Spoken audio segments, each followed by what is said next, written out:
मझवारों को आरक्षण देने की तैयारी में योगी सरकार, जल्द जारी होगा शासनादेश। प्रदेश सरकार अति पिछड़ों खासतौर पर मझवार को अनुसूचित जाति का आरक्षण देने की तैयारी में है। इसी के लिए भारतीय जनता पार्टी और सरकार ने सभी कानूनी पहलुओं पर मंथन कर लिया है। जल्द ही इस संबंध में शासनादेश जारी कर मझवार जाति को अनुसूचित जाति में शामिल करने का शासनादेश जारी कर दिया जाएगा। हाल ही में भाजपा के केंद्रीय नेतृत्व ने 17 जातियों को अनुसूचित जाति में शामिल करने के लिए कई बार दिल्ली में बैठक की है। यूपी में 7.5 लाख बालिकाओं को मिला लाभ। महिलाओं के लिए सीएम योगी ने कही महत्वपूर्ण बात।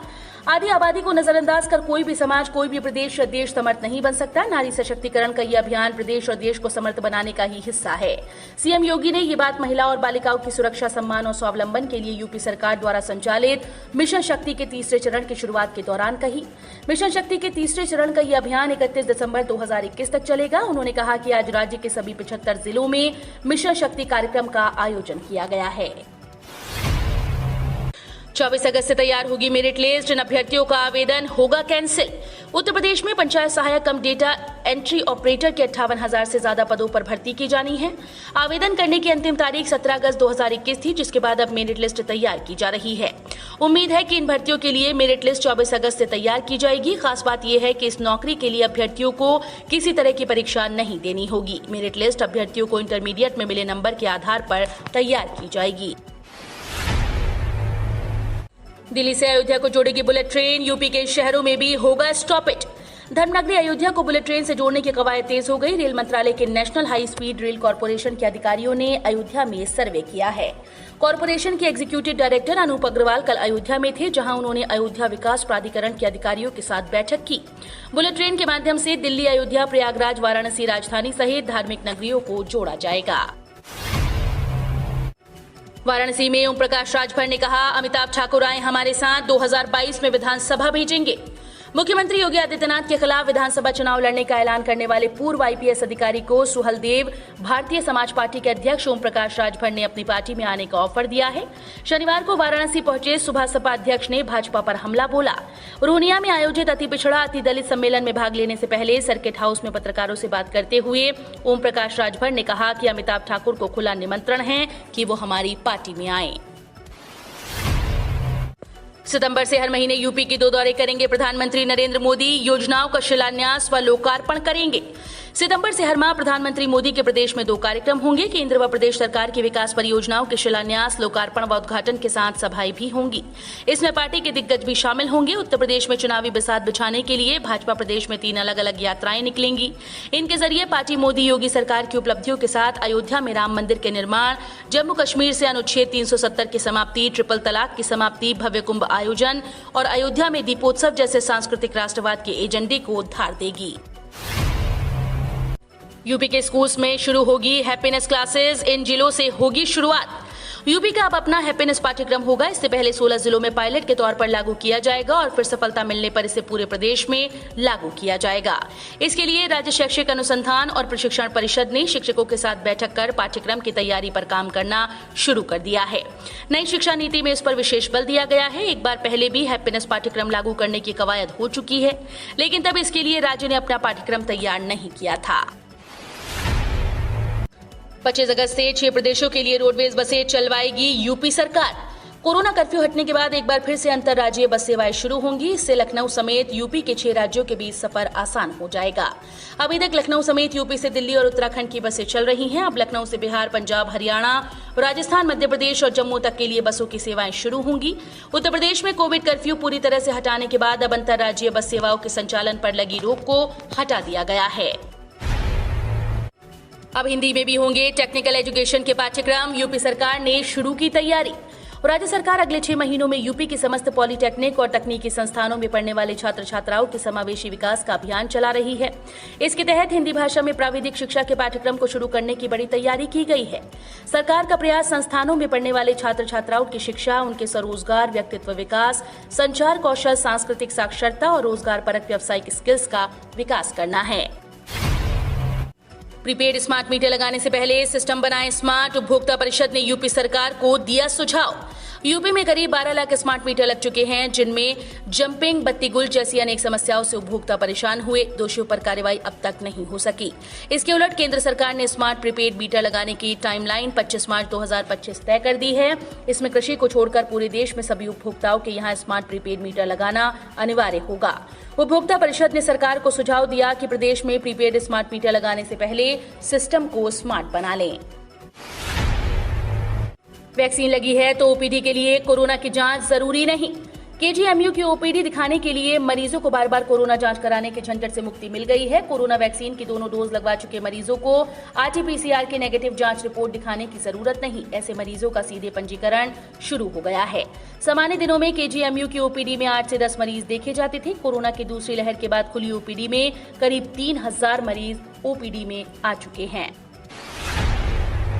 भाजपा ने चुनाव के लिए तैयार की टीम। हर विधानसभा सीट पर एक विस्तारक चुनाव तक करेगा काम। प्रत्येक विस्तारक की जिम्मेदारी पूरे विधानसभा क्षेत्र में बूथ की बैठक आयोजित करना है। कार्यकर्ताओं के बीच समन्वय स्थापित कर उनको चुनाव में पार्टी के लिए काम करने के लिए प्रेरित करना है।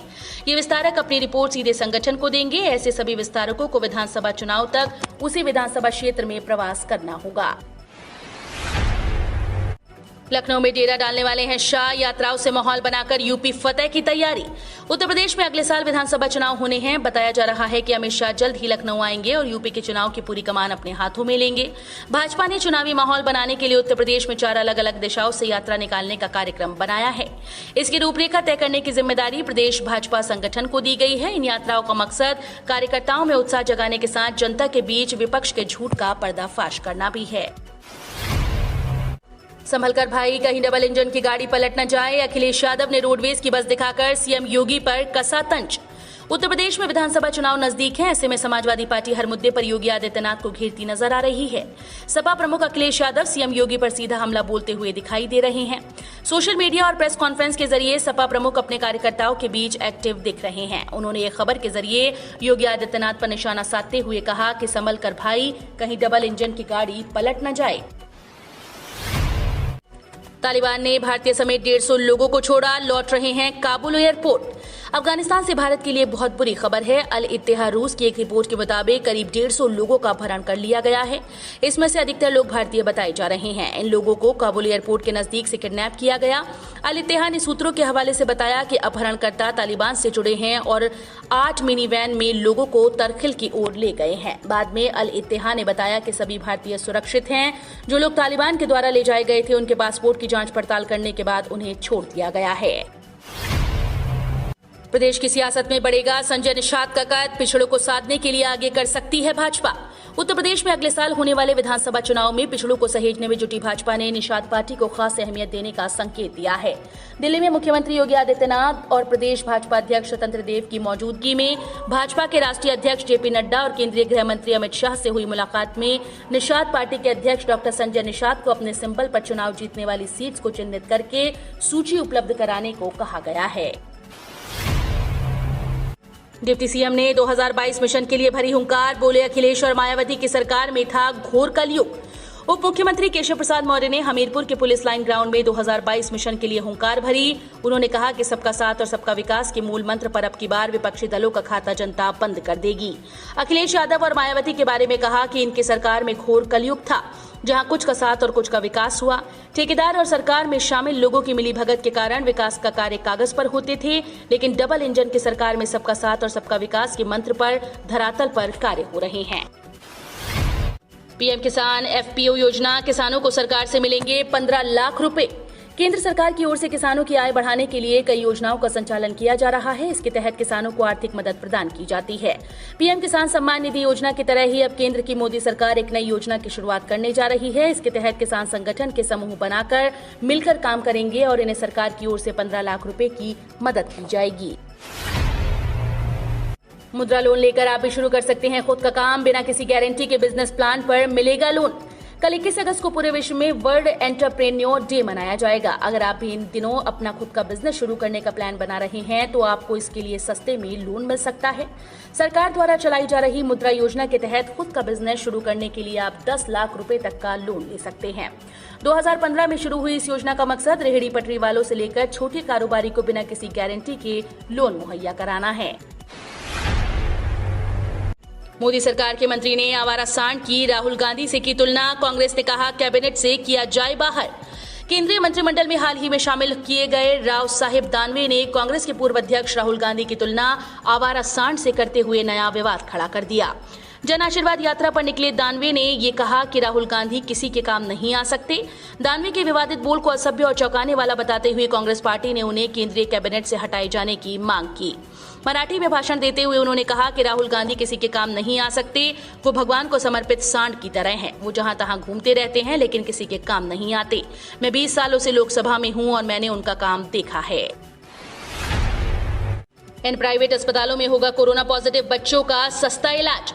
कोरोना की तीसरी लहर से निपटने के लिए स्वास्थ्य विभाग ने तैयारी तेज कर दी है। अब सरकारी संघ प्राइवेट अस्पतालों में भी कोरोना संक्रमित बच्चों को बेहतर इलाज मिलेगा। लखनऊ के 12 अस्पताल में 1025 बेड तैयार हो गए हैं। इनमें 8 अस्पताल प्राइवेट क्षेत्र के हैं। वहीं 25 प्राइवेट अस्पतालों से वार्ता चल रही है। इसमें बच्चों के लिए करीब 500 बेड और बढ़ने की उम्मीद है। आयात शुल्क घटने से सोयाबीन, सीपीओ, बिनौला तेल में गिरावट, सरसों, सोयाबीन, तिलहन में सुधार। देश में खाद्य तेलों की उपलब्धता बढ़ाने के लिए इनके आयात शुल्क में कमी किए जाने के सरकार के कदम से दिल्ली तेल तिलहन बाजार में सोयाबीन और बिनौला तेल कीमतों में गिरावट आ गई। हालांकि तेल रहित खल की मांग बढ़ने से सोयाबीन तिलहन के साथ साथ सरसों तिलहन में सुधार दर्ज किया गया।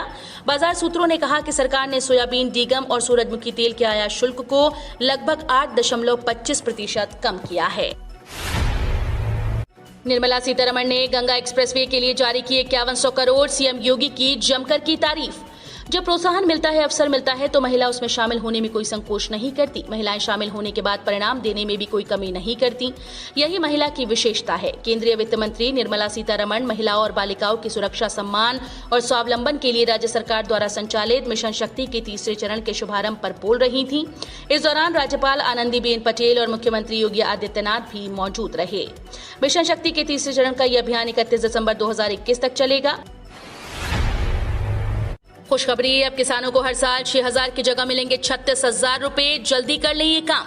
पीएम किसान योजना के तहत अब किसानों को 2000 की 3 किश्त यानी सालाना 6,000 रुपए मिलते थे, लेकिन इस योजना के तहत अब आपको सालाना 36,000 रुपए मिल सकते हैं। पीएम किसान मानधन योजना के अंतर्गत किसानों को हर महीने पेंशन दी जाती है। इस योजना के तहत 60 साल की उम्र के बाद हर महीने 3,000 रुपए यानी साल के 36,000 रुपए किसानों को पेंशन दी जाती है। दरअसल मोदी सरकार किसानों को आर्थिक मदद के लिए ये राशि देती है। मुख्यमंत्री योगी आदित्यनाथ बोले, स्वावलंबी, सुरक्षित और सशक्त नारी नए उत्तर प्रदेश की नींव। उत्तर प्रदेश की योगी आदित्यनाथ सरकार ने शनिवार से प्रदेश में महिला व बेटियों के लिए मिशन शक्ति के तीसरे चरण की शुरुआत की। लखनऊ के इंदिरा गांधी प्रतिष्ठान में राज्यपाल आनंदीबेन पटेल और नरेंद्र मोदी सरकार में वित्त और कॉरपोरेट मामलों की मंत्री निर्मला सीतारमण ने सीएम योगी आदित्यनाथ के साथ इस मिशन का आगाज किया। मिशन शक्ति का तीसरा चरण महिलाओं को रोजगार की मुख्यधारा से जोड़ते हुए उनकी सुरक्षा के लिए प्रतिबद्ध रहेगा।